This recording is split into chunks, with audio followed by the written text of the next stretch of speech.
días, buenas tardes, depende del lugar donde nos estén viendo. Vamos a comenzar este viernes lleno de conocimientos. Les doy la bienvenida a este Congreso Internacional de Fisioterapia en Pelviperioenergía más importante de habla hispana. Hoy tenemos un contenido estupendísimo. La verdad es que el día de ayer también fue completo de conocimientos y todavía nos queda mucho congreso por delante. Ojalá que lo estén disfrutando tanto como nosotros. Especial agradecimiento a todos nuestros ponentes de la talla más importante a nivel internacional de diferentes países: España, Bélgica, Chile, de Argentina. Yo aquí mitad, yo ya soy de 3 países, creo: Argentina, México, España. Así que vamos a seguir avanzando. En esta ocasión, además de estar como ponente, participo en la mesa académica junto con mis dos compañeras, María Fernández y Ana Luisa Viramontes. Así que nos juntamos para poder llevar todo lo mejor de conocimientos hacia ustedes. Y en esta ocasión también especialísimo agradecimiento a nuestro patrocinador, Aloha, que aquí tengo en mis manos la mía, al fin, que me estaba esperando aquí desde mucho tiempo. Fíjense, es súper práctica, la cajita es muy cookie, como diría mi hija. Se las voy a mostrar porque realmente es un material increíble, muy real al tacto, algo que es muy difícil de conseguir. Realmente he estado con muchos modelos anatómicos, pero esta es increíble. La sensación, el tacto, no es muy pesada, es muy versátil y por supuesto con todas las texturas perfectas para poder utilizar tanto como para nuestros pacientes, y en mi caso va a ir derecho a todas mis informaciones, así que todos mis alumnos van a poder beneficiar de tener en sus manos y poder practicar con algo. Así que Juncal, felicidades, enhorabuena por un producto tan bueno y de tan buena calidad. Voy a continuar con todo el contenido que tenemos hoy, porque tenemos mucho por delante, nos queda mucho congreso. Hoy vamos a tener la mesa de sexología. Van a estar con nosotros Mariela Macías, María Fernández, Leia Blanco, Henry Castro y Miriam Aladib, que nos van a estar dando muchísima información de diferentes países. Y antes que nada, antes de proseguir, vamos a ver, porque ustedes tienen acceso gratuito a las primeras 2 ponencias del día de hoy. Pero si no se quieren perder nada del congreso, todo el contenido completo, incluyendo todas las ponencias y los talleres, tienen la opción todavía de poder registrarse a la versión de pago. Esa versión de pago, fíjense que además de tener acceso a todas las ponencias, a todos los talleres, van a tener acceso de por vida. Una suscripción durante 3 meses a Fisiocampus, acceso a la primera edición de COFIP, la que se hizo años anterior, y acceso a las 2 primeras ponencias, por supuesto, de cada mesa. Eso es lo único que tiene el acceso gratuito. Yo realmente se los recomiendo, tanto para todas las personas que se están empezando a formar en piso pélvico, en suelo pélvico, como para todos los profesionales que ya están trabajando con piso pélvico, porque vamos a ver un contenido de altísima calidad. He tenido la suerte ya de ver algunos preparativos de talleres que realmente están al último nivel de lo que van a poder aprender. Se los recomiendo muchísimo. Y bueno, ya vamos a comenzar. No quiero dar más preámbulos porque hay mucho contenido, y para no retrasarnos, qué mejor estrenarme con mi gran compañera, una de las profesoras de BIMAM en México, Mariela Macías. Mariela es fisioterapeuta especializada en sexología y pelviperineología. Ella es mexicana, como dije antes, profesora titular para toda Latinoamérica en las formaciones de BIMAM.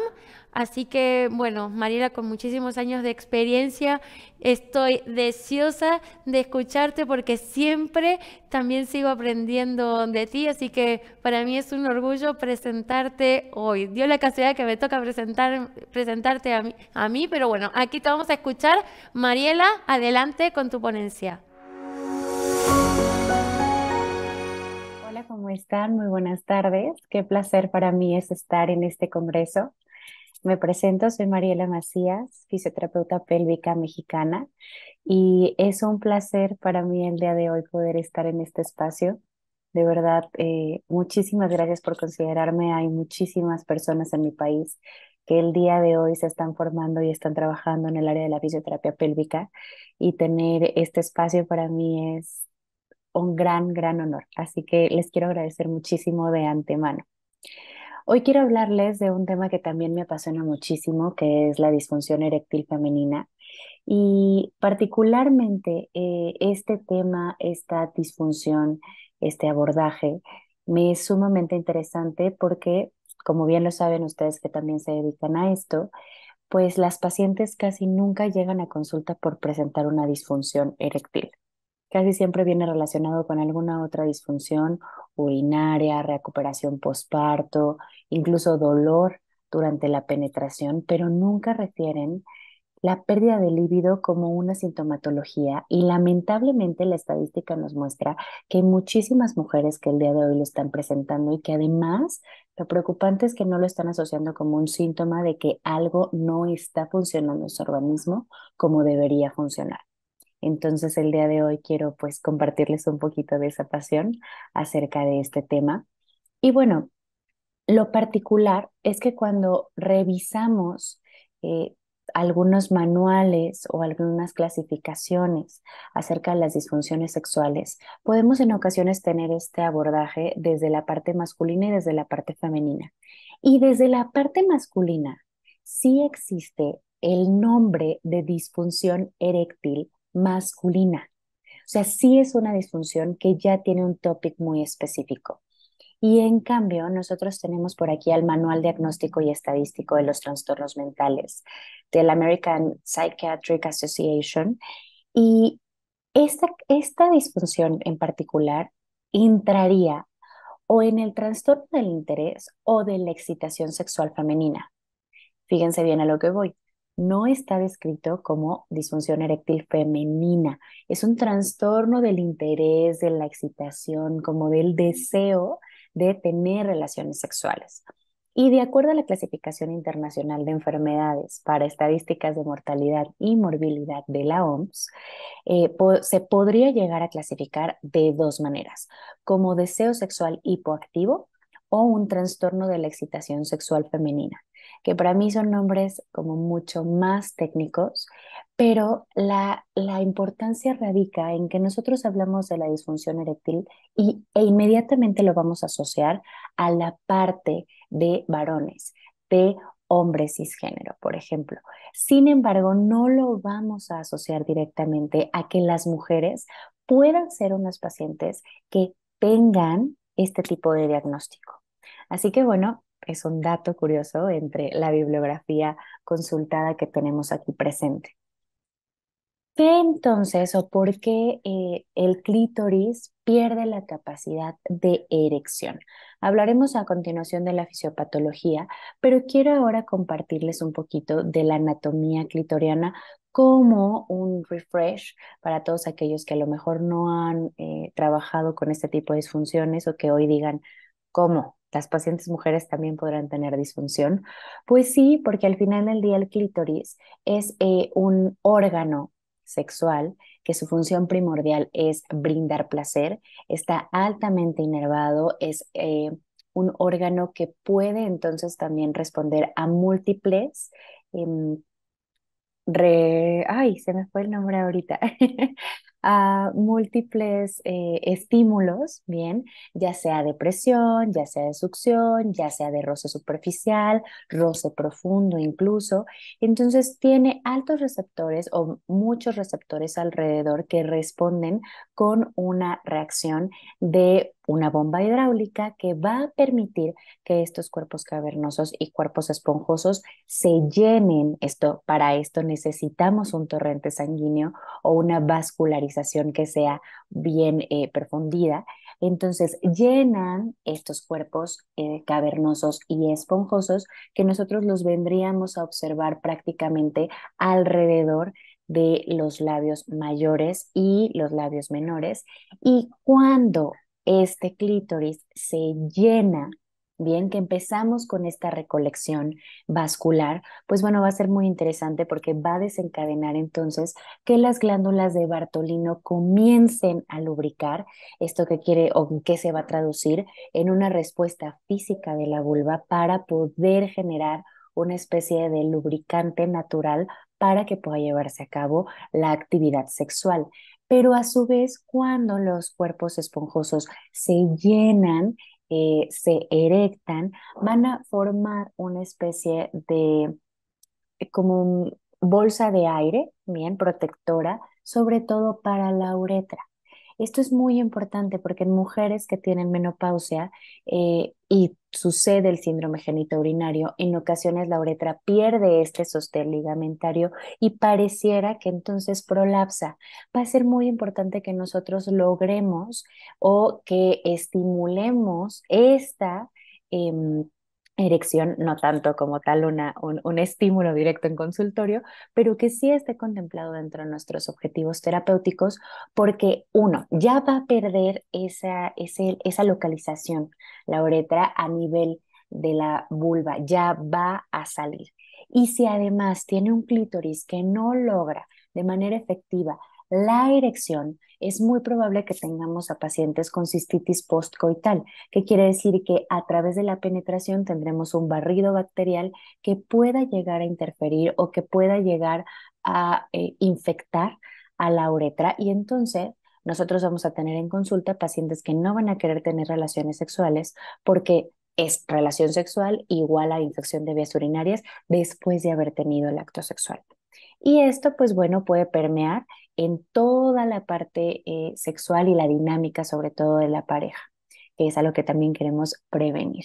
Entonces, bueno, nada más recapitulando, el clítoris tiene cuerpos eréctiles, la estructura que nosotros podemos observar es el glande, bien, del clítoris que va a estar protegido por el prepucio o el capuchón del clítoris, que mismo que también se va a deslizar hacia atrás y esto gracias a la musculatura superficial que nos da ese soporte al capuchón del clítoris y entonces va a permitir la erección para que el roce se pueda incrementar y entonces estas terminaciones comiencen a estimular y comiencen a decirle al sistema vascular, venga, lléname para poder tener esta reacción o desencadenar toda esta reacción de protección uretral, de lubricación a través de las glándulas de Bartolino y poder dar como todo el esquema inicial para que una penetración o una actividad sexual sea o pueda lograrse y ser placentera. ¿Qué sucede con la fisiopatología? Y aquí es donde vamos a tener, pareciera que, vertientes muy interesantes. Uno, casi siempre ante partos vaginales, al menos en Latinoamérica, hablando en México, por ejemplo, se realiza la episiotomía. Recordemos que es el corte que se realiza en el perine.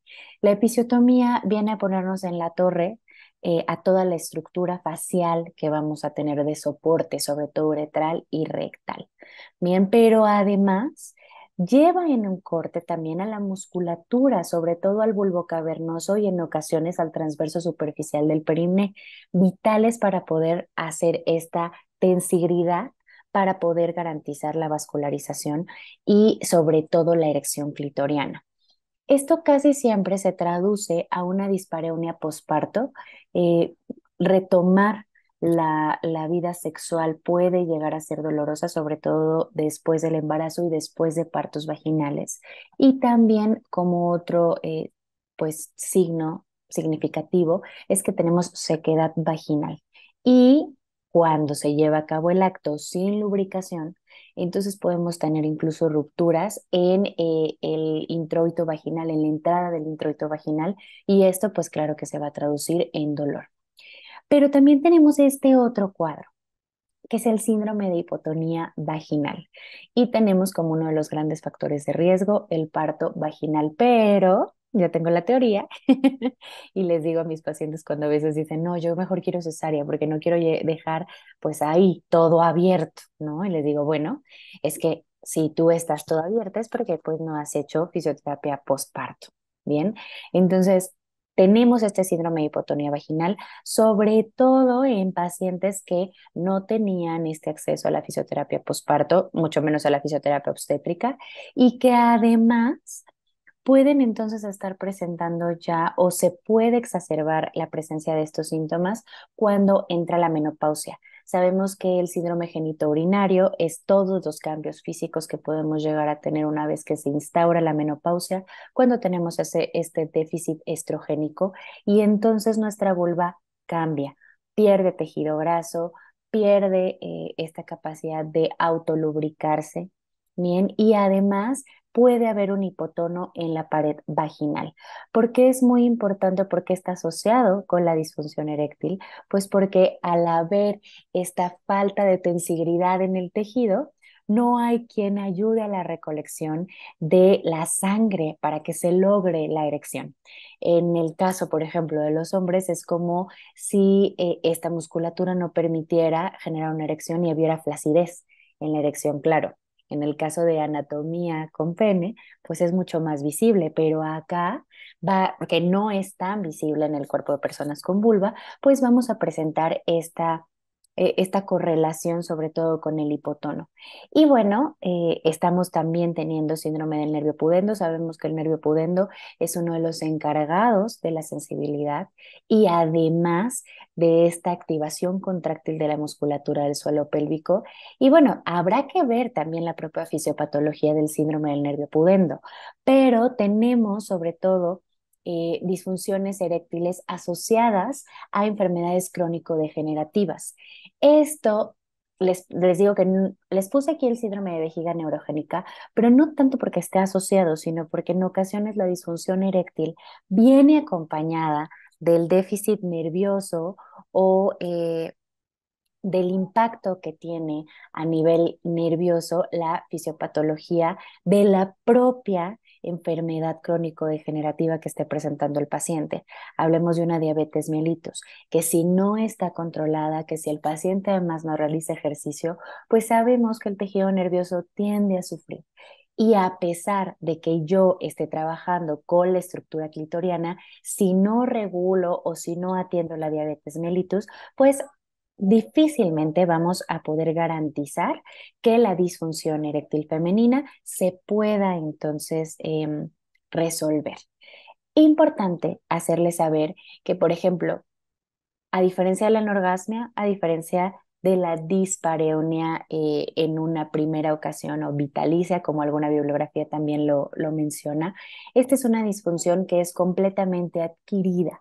Bien, cuando nosotros estamos dentro del crecimiento normal y que no tenemos una lesión o que no tenemos un evento de violación, de acoso sexual, este tipo de situaciones, es complejo que nuestro clítoris pierda la funcionalidad para poder ejercer placer. Bien, pero si no, esto es una disfunción completamente adquirida. No se nace con ella, no hay una situación con la cual yo tenga a lo mejor un componente genético que haga que de repente rebote y salga y se exprese. Esto es algo completamente adquirido y puede ser bajo estos tres tipos de escenarios. Ahora, tenemos etiología. Puede ser meramente orgánica, como lo veíamos en el caso de la episiotomía o desgarre vaginal, que hay un corte, una interrupción del tejido, y esto entonces genera un impacto a través de la adherencia de la cicatriz que puede generar un déficit o que impida un llenado capilar adecuado.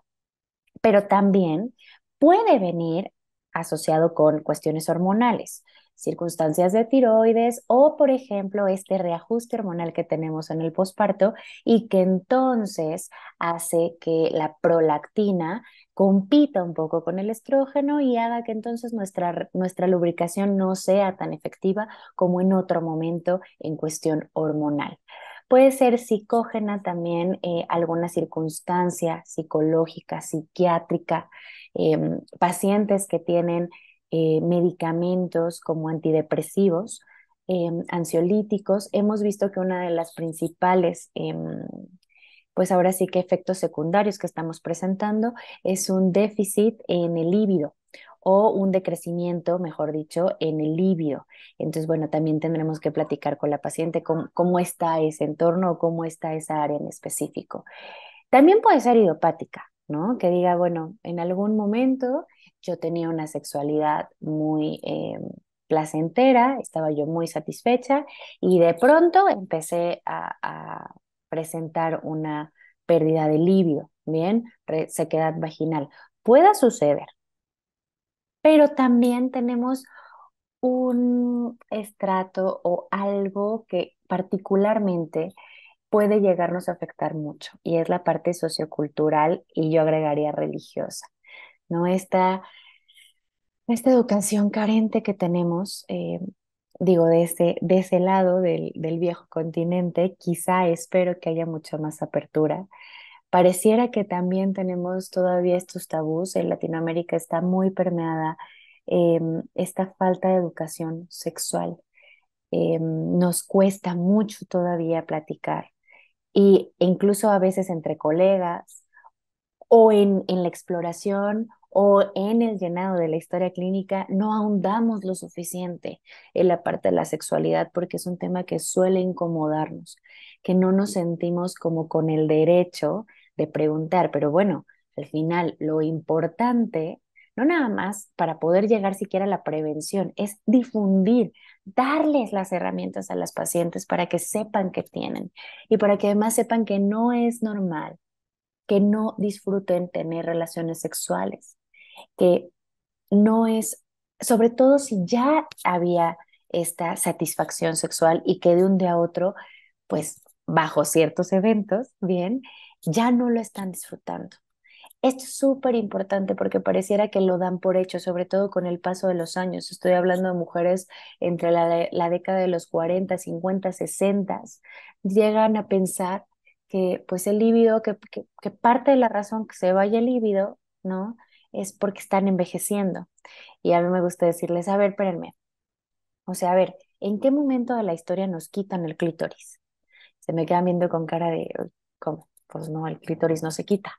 ¿No? Y les digo exactamente, si a ti te entierran o te incineran con un clítoris, el hecho de que tú pierdas sensibilidad o pierdas ese deseo es porque algo no está funcionando, porque te entierran con ese órgano, mueres con ese órgano.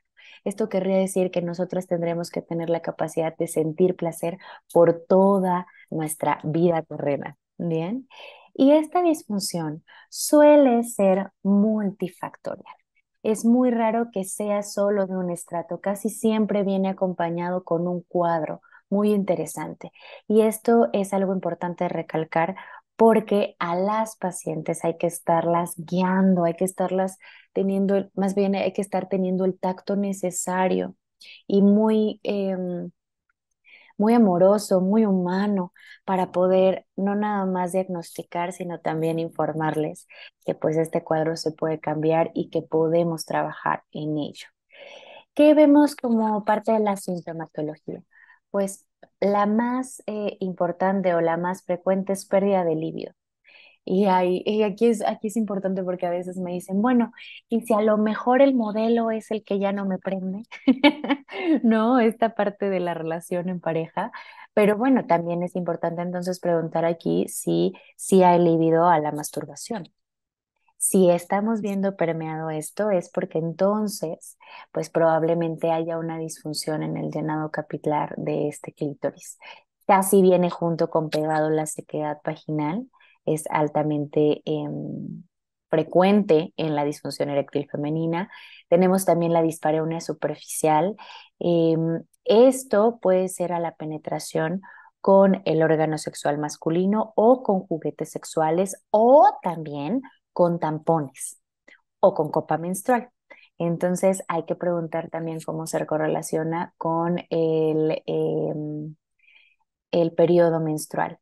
Aumento de signos y síntomas en el síndrome premenstrual también puede venir relacionado con mayor presencia de cólicos o un aumento, sobre todo en la intensidad de los cólicos menstruales o de la inflamación o de la hemorragia. Bien. Sonidos o gases vaginales, esto está relacionado también con hipotonía vaginal, puede ser durante el sexo, puede ser a la realización de una actividad deportiva o puede ser bajo ciertas posiciones. Anorgasmia, bien, si no hay esta lubricación o este deseo inicial, puede, fíjense bien, porque esto también es importante, puede que la paciente sí tenga líbido, pero puede ser que también le esté costando llegar al orgasmo. Entonces, bueno, por ahí habrá que rascarle bien a cada cuadro o a cada paciente. Y también, pues puede haber cuadros depresivos, no nada más como una depresión clínica, sino también como esta parte de que algo no funciona con su cuerpo, algo se perdió, algo se apagó. Y esto, pues bueno, puede permear en la parte psicológica también. Y bueno, ser muy escabrosos, pero muy inteligentes a la hora de preguntar la dinámica sexual con su pareja.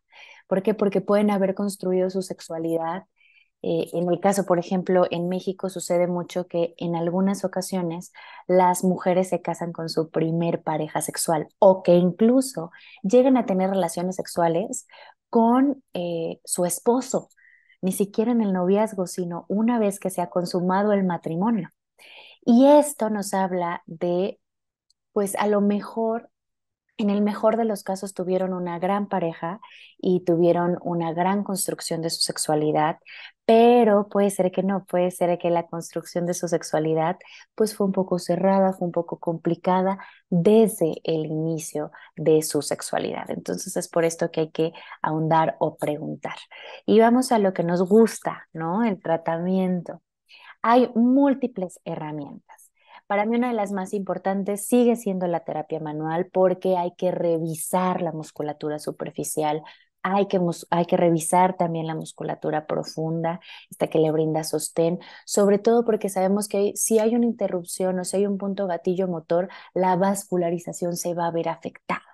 Entonces es súper, súper importante para mí que sigamos trabajando con la terapia manual localizada en estos puntos gatillo, cómo se trabaja, cómo se mueve, cómo se logra entonces la activación de estos músculos de acuerdo a su función específica. Recordemos que la acción que estamos buscando en la musculatura superficial sí es el descenso del clítoris, si tenemos que entrenar a la paciente para que sea capaz de mover el clítoris a voluntad. Esto es algo súper importante. La movilidad de la cicatriz perineal, y les pongo una serie de asteriscos porque no todas las pacientes van a presentar cicatrices de episiotomía o desgarres vaginales, pero si las presentan hay que ver cuál es la calidad de la cicatriz y sobre todo que no haya restricciones, adherencias, fibrosis. Hidratación vaginal. Esta viene muy bien y esto también es uno de los signos que vemos cuando las pacientes van avanzando porque incluso dicen, wow, esto es como si otra vez yo estuviera teniendo 20 años y pudiera estar lubricando constantemente. Una de las cosas que nos ayuda bastante es colocar aloe vera, bien para hidratar sobre todo la vulva y en ocasiones tenemos algunos ungüentos o pomadas ricos con estrógeno que podemos colocar esto de la mano con ginecología para poder incentivar todavía estos receptores que son que reaccionan muy bien con el estrógeno. Bien.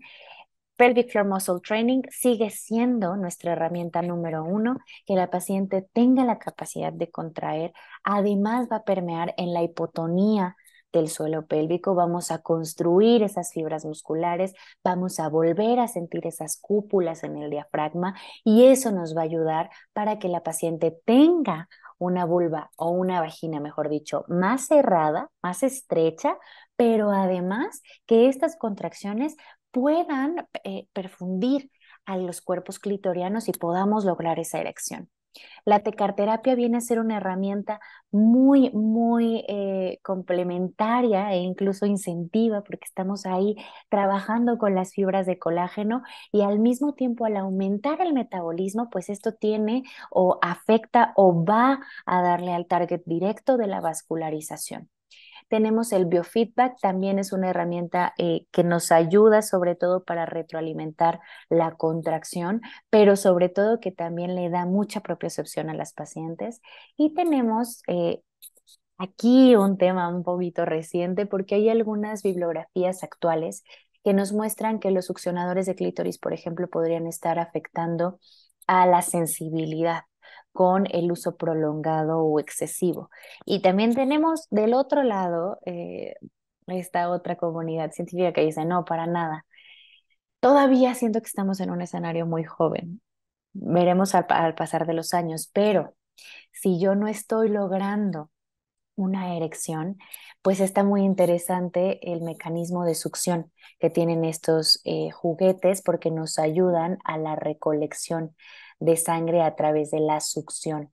Es un estímulo mecánico directo al clítoris. Entonces, bueno, creo que si podemos dosificarlo correctamente, sigue siendo una herramienta muy interesante para que las pacientes puedan atenderlo. Y aquí, sobre todo, en esta disfunción eréctil femenina neurogénica, por así decirlo, pues atender el posible sedentarismo en las pacientes. Bien sabemos que aumentar la actividad física en estas pacientes nos va a ayudar para estar estimulando constantemente la inervación y la circulación. Punto y se acabó. Y tenemos bastante bibliografía que lo respalda. Así que bueno, ha sido un placer para mí poderles hablar de este tema. Por favor, pregúntenlo, atiéndanlo, difúndanlo. Es nuestro papel poder hablar de esto y sobre todo, no nada más que las pacientes se vayan con el diagnóstico de tengo incontinencia urinaria, tengo un prolapso de órganos pélvicos, tengo dispareunia.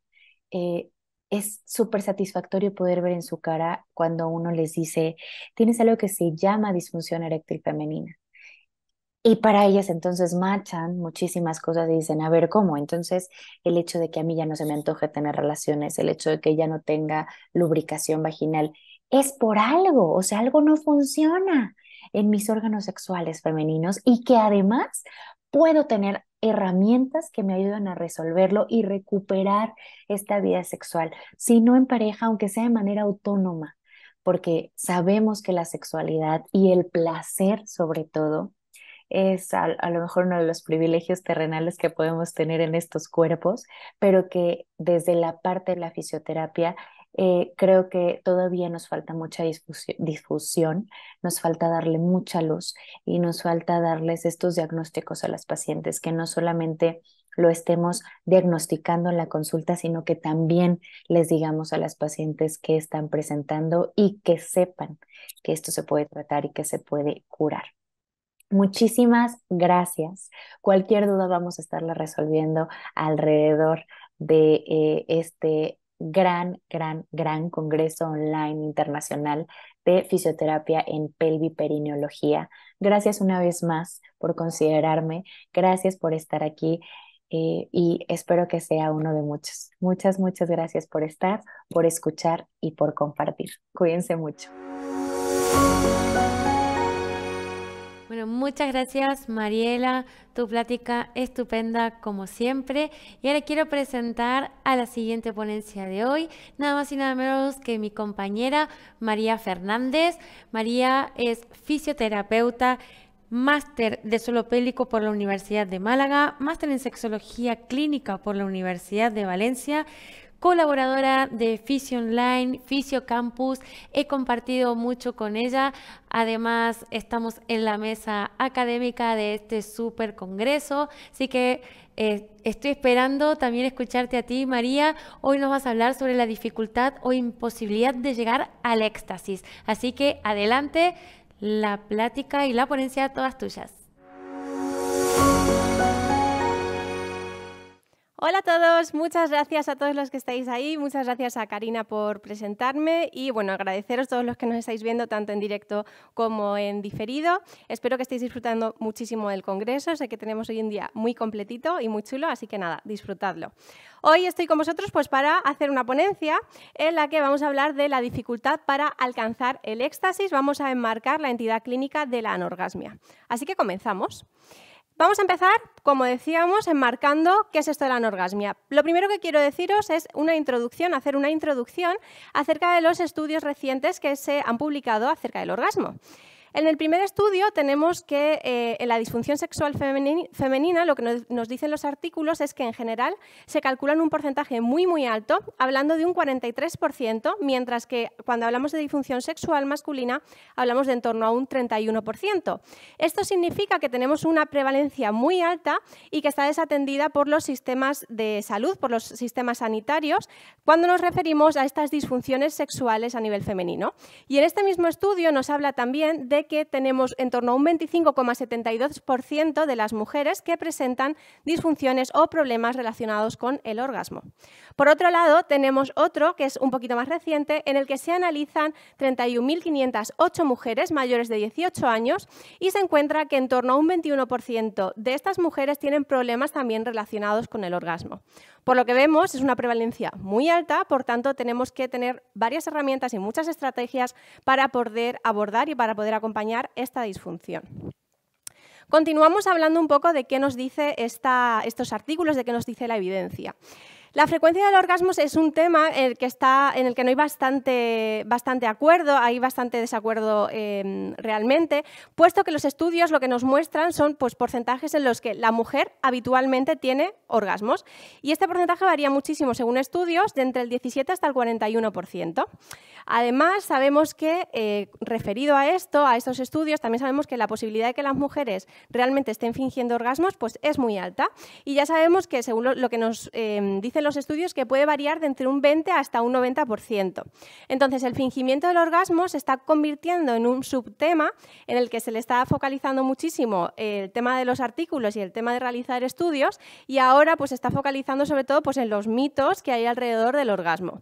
Mitos alrededor del orgasmo y acerca del fingimiento. Pero vamos a ver pues, por qué fingen las mujeres. Bueno, pues las mujeres fingen por 4 motivos. El primero es por un engaño altruista. ¿Qué es esto de engaño altruista? Bueno, pues son aquellas mujeres que fingen el orgasmo pues por la preocupación que puedan tener frente a las sensaciones de su pareja y a los sentimientos de su pareja.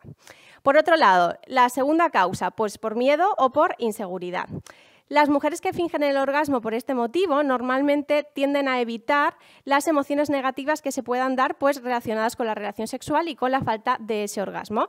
Hay veces que es por falta de experiencia sexual o pues, simplemente porque quieren evitar esa inseguridad y esas sensaciones que les generan y como son negativas, pues queremos evitarlas por completo. Por otro lado, tenemos la tercera causa, que es para aumentar la propia excitación. Muchas mujeres lo que hacen es que simplemente fingen el orgasmo pues, como tentativa para aumentar la propia excitación durante el encuentro sexual. Y por último tenemos la cuarta causa, que es por aplazamiento sexual. Cuando finjo un orgasmo, el sexo termina, así que simplemente como quiero terminar con el coito, finjo un orgasmo y así se termina. Pero bueno, ¿qué es el orgasmo? ¿Qué es lo primero que tenemos que marcar ya que hablamos de anorgasmia? Vale, pues el orgasmo realmente no tenemos una definición clara al 100%, los estudios varían mucho, cada persona define el orgasmo de una forma muy diferente, pero bueno, lo que vamos a hacer es enmarcarlo en un contexto. El orgasmo sabemos que es una sensación de intensidad variable y transitoria de placer muy intenso. Generalmente esta sensación de intensidad variable va a venir acompañada de contracciones rítmicas e involuntarias de la musculatura pélvica y a menudo también de contracciones uterinas, de contracciones anales y de una miotonía en general, que lo que va a hacer es resolver la vasocongestión que se ha ido generando durante toda la relación sexual y normalmente también viene acompañada de una inducción de bienestar y de satisfacción. Cuando ya sabemos qué es el orgasmo, ya sabemos cuál es el contexto que tenemos de esa disfunción orgásmica, vamos a hablar qué nos dice el DSM-5. El DSM-5 es el manual diagnóstico de las disfunciones sexuales y a través de él nos guiamos pues, para diagnosticar si se presenta esa disfunción o no.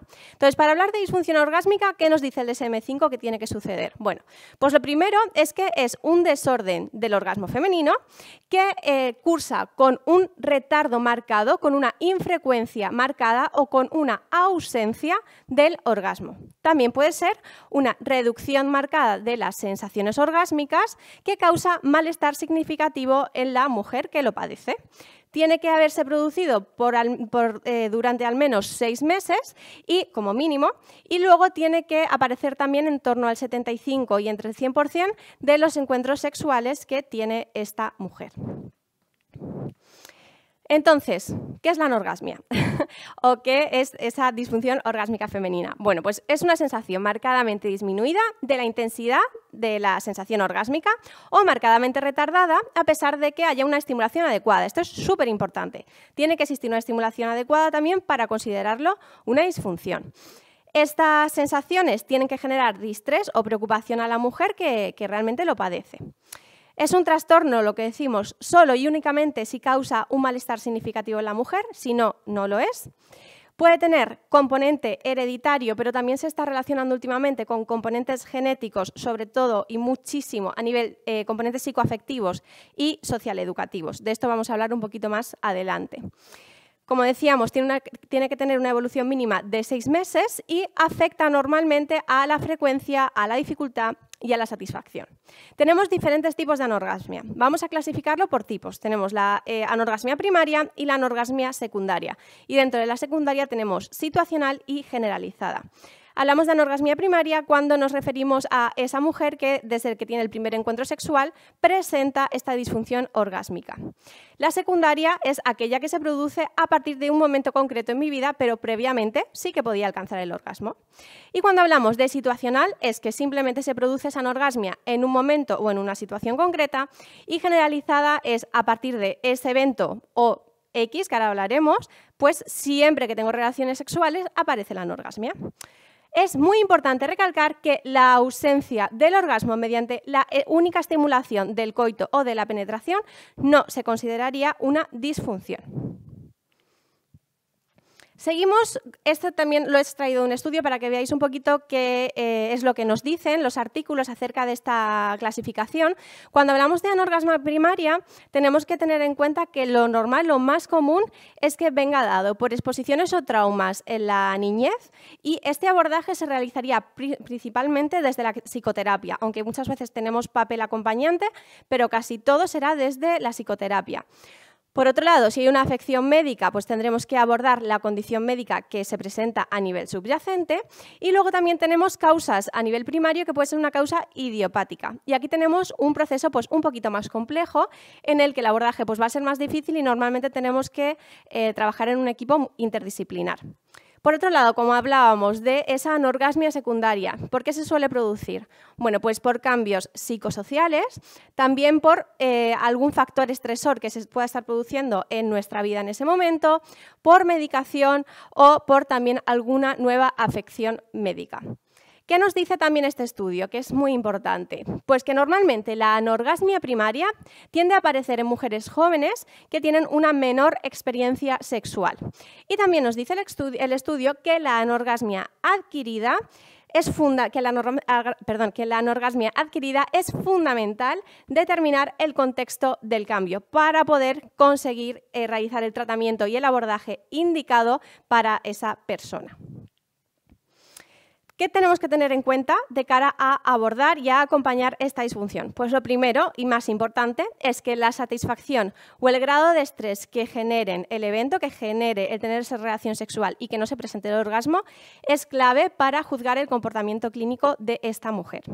Por otro lado, una mujer puede no tener orgasmos y puede ser feliz sexualmente. También es algo muy importante que tenemos que tener en cuenta de cara a cuando nosotros realizamos la propia entrevista clínica. Muchas veces nos focalizamos en preguntar este tipo de cosas y consideramos que es una disfunción y realmente la persona puede ser completamente feliz sexualmente. Por otro lado, tenemos que tener en cuenta también que eso, como decíamos, no se debe considerar una disfunción sexual y que el orgasmo no es obligatorio. Continuamos. Se estima, según los estudios, que la respuesta orgásmica inhibida, es decir, que no se presente esa respuesta orgásmica, puede variar de entre el 10 al 40% y va a depender de diversos factores, que estos factores son pues, la edad, el estado hormonal, la experiencia sexual, la estimulación adecuada o no, las prácticas sexuales que se realicen y pues otros problemas, otros trastornos específicos que pueden estar apareciendo. Entonces, teniendo todo esto en cuenta, lo que vamos a ver es que es muy importante que el entorno biopsicosocial se esté produciendo de la manera adecuada. Vamos a ver cómo este entorno biopsicosocial puede afectar a nuestra sexualidad y, por supuesto, a nuestro orgasmo. ¿Qué hablamos, qué consideramos entorno biopsicosocial? Pues bueno, vamos a tener en cuenta diferentes factores y hablando, por ejemplo, de factores biológicos y funcionales, pues tenemos que tener muy presentes, por ejemplo, las disfunciones del suelo pélvico, los desórdenes endocrinos o menstruales, las vulvovaginitis, cistitis recurrentes, endometriosis, medicamentos, drogas, etc. Ahí tenéis un montón. Todos estos factores pueden estar perjudicando y pueden estar perpetuando el hecho de que se presente una disfunción sexual y que se presente esta anorgasmia. También a nivel psicosexual pueden estar produciéndose diferentes factores, como puede ser un desarrollo sexual inadecuado o tardío, desórdenes alimenticios, también experiencias sexuales negativas, complejos con la imagen corporal, depresión, ansiedad. Todo esto lo tendremos que trabajar, por supuesto, de la mano de un psicoterapeuta, de un psicólogo que trabajará siempre con nosotros intentando, por supuesto, ir a la par a la hora del manejo de la disfunción. Y por otro lado, el contexto y la parte más social también nos afecta. Y aquí también tenemos un papel muy educativo en esto, de lo que hablaremos también un poquito más adelante. ¿Pero qué nos puede estar perjudicando? Pues bueno, perjudicando o perpetuando. Pues los contextos a nivel de religión y de cultura, las ambivalencias que haya tenido hacia la sexualidad femenina, pues cuando no tiene sobre todo que ver con la pareja y con los modelos de reproducción, y ciertos modelos también erróneos de aprendizaje y de acceso a la información que se tiene pues, en muchos casos. También vamos a hablar ahora de la etiología, de las causas que producen. Hemos dicho factores que pueden afectar, perpetuantes o que pueden estar afectando. Pero bueno, las causas principales, según los estudios, de que la anorgasmia se presente, pueden ser, la primera, los déficits o modelos erróneos de aprendizaje y educación sexual, como decíamos, la falta de autoconocimiento a través del propio cuerpo, la ausencia de masturbación, la falta de interés, la ausencia de exploración genital, el desconocimiento hacia su propia anatomía y su propia fisiología, la ausencia o la falta de interés también por la búsqueda de placer y por la falta de búsqueda de las zonas erógenas, también, por supuesto, disfunciones del suelo pélvico, que aquí tenemos un papel súper importante, pues tales como pueden ser patologías musculares, adherencias clitorianas y un largo etcétera, que ya conocemos. También, por supuesto, enfermedades neurológicas, lesiones medulares, trastornos endocrinos, enfermedades cardiovasculares, como la hipertensión arterial, enfermedades crónicas, degenerativas, la enfermedad de Addison o la de Cushing, ciertos trastornos mentales, disfunciones de los órganos pélvicos, también de lo que hablábamos antes, y esto también es muy importante que tenemos que tener en cuenta, son el consumo de drogas, de alcohol y de opioides. Con todo esto ya hemos enmarcado un poquito qué es esto de la anorgasmia. Bueno, pues vamos a ver qué nos dice la evidencia acerca de ella, ¿vale? Lo primero y lo que más nos toca, el suelo pélvico. ¿Qué nos dice la evidencia acerca del suelo pélvico? Pues bueno, que cuando se presenta una sintomatología del suelo pélvico o una disfunción del suelo pélvico, esto suele estar significativamente asociado con una reducción de la excitación, una reducción de la frecuencia orgásmica y también muy relacionado con la dispareunia, con el dolor en las relaciones sexuales. ¿Qué más nos dicen? Pues mira, este es otro estudio en el que nos habla del suelo pélvico y la función sexual. Y nos dicen que las mujeres que tienen una musculatura del suelo pélvico mucho más potente y más fuerte va a presentar una mejor respuesta en cuanto al deseo, a la excitación y al orgasmo. Por tanto, mujeres con suelo pélvico más fuerte van a tener una mejor función sexual. ¿Qué más sabemos? Pues sabemos, en este estudio, por ejemplo, lo que nos miran es la pornografía, cómo afecta la pornografía a la inseguridad sexual y a la dificultad para alcanzar el orgasmo. Y nos dicen que tiene un efecto indirecto. ¿Cómo es este efecto indirecto? Pues bien, cuanto mayor consumo de la pornografía se produzca, se va a producir también una mayor dificultad para alcanzar el orgasmo mediante la inseguridad sexual. Es decir, cuanto mayor pornografía consumo, más inseguridad sexual me genera y, por tanto, mayor dificultad para alcanzar el orgasmo voy a tener. Por otro lado, también nos dice en este estudio que cuanto mayor presión por parte de la pareja existe para consumir pornografía, también genera una mayor inseguridad y también aumenta la dificultad para alcanzar ese orgasmo. ¿Qué más nos dice la evidencia? Bueno, pues miran, en este estudio en el que lo que miran es ese factor, ese entorno afectivo-cognitivo y las dimensiones que esto puede afectar al orgasmo femenino, pues nos dicen que en un estudio de 926 mujeres heterosexuales en premenopausia, la presencia de pensamientos de fallo y la falta de pensamientos eróticos durante la actividad sexual va a generar un factor predictivo negativo acerca del orgasmo, mientras que los pensamientos positivos que van a afectar positivamente a la predicción de lo que el orgasmo se produzca. Es decir, cuanto más pensamiento negativo esté teniendo durante la relación sexual, seguramente el orgasmo no aparezca, y cuando es al contrario, sí que lo va a hacer. Vamos a hablar de esto un poquito más. Otro estudio en el que nos habla de los factores afectivo-cognitivos, y en este lo que nos dicen es que las mujeres con dificultades para alcanzar el orgasmo obtuvieron puntuaciones mucho más altas en la inhibición sexual que el grupo control. También nos dicen que hay más pensamientos normalmente automáticos negativos durante la actividad sexual, pues sobre el fracaso, sobre la desconexión, el abuso sexual, la falta de afecto en la pareja, sobre la pasividad y la imagen corporal, y todo esto también acompañado de pensamientos pues menos eróticos. Entonces, todo esto, por supuesto, va a afectar a la forma en la que se produce la respuesta sexual y, por supuesto, el orgasmo. ¿Qué sabemos también? Pues bueno, en este estudio nos hablan de cómo pueden influir los imperativos falocéntricos al hecho de que se produzca una disfunción o no orgásmica. Y es que nos dicen que las mujeres que mantienen relaciones sexuales con personas de su mismo sexo son más propensas a experimentar el orgasmo en comparación con las mujeres que mantienen relaciones heterosexuales. ¿Qué sacan de conclusión en este estudio? Pues que esta diferencia pues, puede explicarse pues, en parte por los imperativos falocéntricos. ¿A qué nos referimos con esto? Que hay ciertos guiones sexuales y ciertos guiones de género que se suelen asociar y que pues, pueden priorizar el hecho de que la experiencia sexual masculina sea más relevante que la experiencia sexual más femenina. Por tanto, nos centraríamos más en el hecho del coito y pues, de la penetración en general. Otro estudio que nos relaciona mucho con esto de mujeres heterosexuales y mujeres homosexuales con respecto al orgasmo.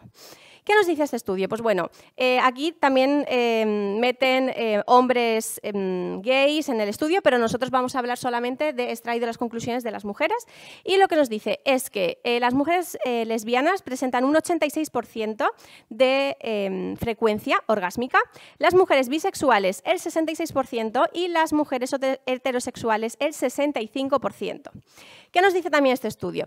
Pues que las mujeres que tenían más orgasmos con más frecuencias, tienen más posibilidades de recibir sexo oral, de tener una última relación sexual con una mayor duración. También, por supuesto, tienen tendencia a estar más satisfechas con su relación sexual, pedir lo que querían en la cama, elogiar a su pareja por algo que hicieron en la cama, llamar, mensajear o mandar correos electrónicos para bromear acerca de algo sexual con su pareja.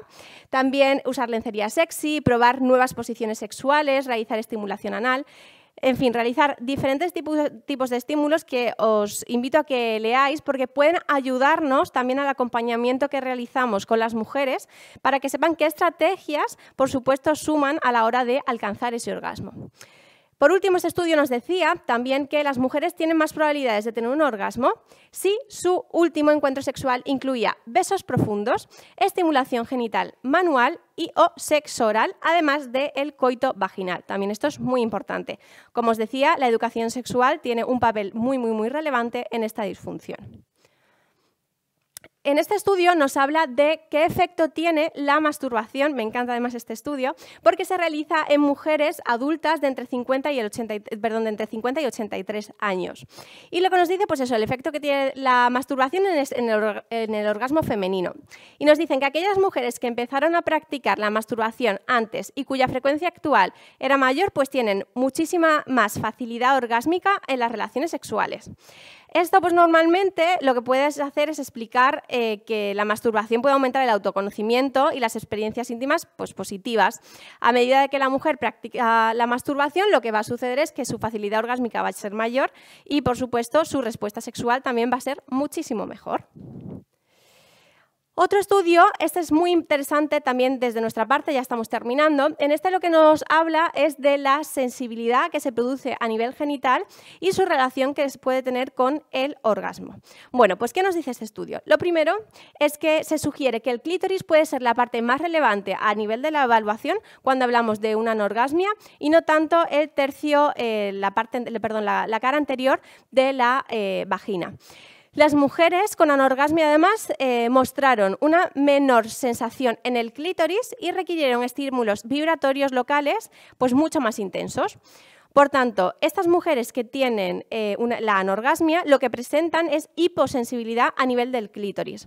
Entonces, los hallazgos de este estudio lo que nos dicen es que respaldan el papel de que el clítoris es muchísimo más importante, por supuesto, en la obtención del orgasmo y que hay una posible causa fisiológica, pues más allá de esos factores psicológicos de los que estábamos hablando y pues contextuales. Por otro lado, este estudio también nos habla de que la anorgasmia como síntoma principal tiene un impacto súper negativo en otros dominios de la sexualidad, pues como puede ser, por ejemplo, los trastornos de la excitación. Por tanto, sabemos que no solamente vamos a tener que abordar esa parte de la anorgasmia, sino que también tendremos que abordar el resto de la respuesta sexual femenina.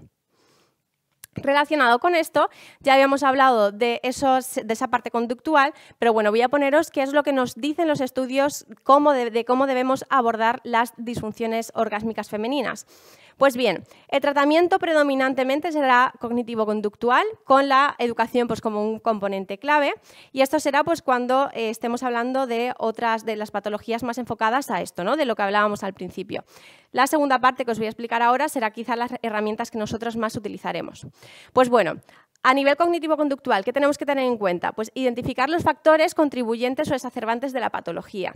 Identificar también, por supuesto, las conductas y los pensamientos desadaptativos que van a reducir la aparición del orgasmo, por supuesto.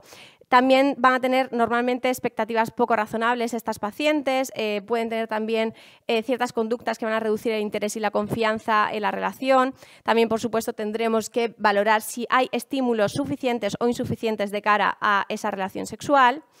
Tendremos que trabajar con ellas la cercanía emocional en la pareja. Y desfocalizar esto es muy importante, desfocalizar el coito y el orgasmo como centro de la relación sexual. Y promover pues, mucho más la intimidad y la parte más erótica de la pareja y de la relación sexual en general. Y para nosotros, este va a ser un trabajo que realicemos normalmente, como os decía, la parte de antes, pues más con el psicoterapeuta, y esta parte de aquí pues, va a ser un poquito más las estrategias que nosotros tengamos. Y hablamos pues, sobre todo de tener un papel muy importante en la anatomía y en la fisiología, educarles acerca de esto a las mujeres, también educarles acerca de cómo se produce la respuesta sexual femenina, por supuesto, formas de estimulación que pueden tener de cara a alcanzar el orgasmo y también podemos utilizar como herramienta la masturbación dirigida. Por supuesto, tendremos que mandarles ejercicios de autoconocimiento y de autoexploración, también diferentes técnicas pues, para que vayan explorando las áreas eróticas de su cuerpo y tienen un papel también muy importante la focalización sensorial y la estimulación vibratoria, de la que vamos a hablar ahora, un poquito más adelante en el siguiente estudio, y esto también os lo traigo como herramienta. En este estudio, por ejemplo, lo que nos habla es de las posturas del Kama Sutra que pueden favorecer o no el hecho de que aparezca el orgasmo en la mujer. Y este estudio lo que nos dice es que hay una mayor proporción de orgasmos coitales femeninos cuando se produce una relación sexual con la postura de cara a cara con la mujer arriba y sentada cara a cara, y se asocia normalmente negativamente con la posición en la que la mujer está de rodillas y la entrada se produce a nivel trasero. Como podéis ver en la imagen tenéis circulitos rojos de las que normalmente pues, no facilitan el orgasmo y verde la que sí lo facilita. Entonces, aquí como herramienta educativa, pues también es súper interesante que podamos, por supuesto, decírselo a las mujeres, decirles qué posturas nos pueden ayudar y nos pueden facilitar el orgasmo y a través de ahí, pues intentar conseguir. Y por otro lado, terminamos hablando de la vibración genital. Este estudio de lo que nos habla es que la vibración genital puede aumentar la capacidad orgásmica y la latencia interorgásmica se puede acortar con el entrenamiento de la masturbación. Las mujeres van a tener más probabilidades de experimentar orgasmos e incluso orgasmos múltiples cuando se incluye una variedad de sensaciones y de prácticas, pues previamente se pueden generar también a nivel masturbatorio, a nivel individual, a nivel de pareja. Entonces, cuanto más prácticas y más sensaciones haya, mejor y mayor facilidad va a haber para que se produzca el orgasmo. Y como tip os cuento que un vibrador con múltiples intensidades y con diferentes patrones de estimulación puede ser una herramienta maravillosa y muy útil para producir la variedad de sensaciones que la mujer necesita para alcanzar ese orgasmo. Así que sin más, espero haberos dado ciertas herramientas, ciertos tips, y si tenéis cualquier duda de todo lo que hemos hablado el día de hoy, por aquí tenéis mis redes sociales, os invito a que me escribáis por ahí. Daros las gracias a todos los que nos habéis escuchado y los que seguís en el día de hoy, y espero veros nuevamente. Muchas gracias, María.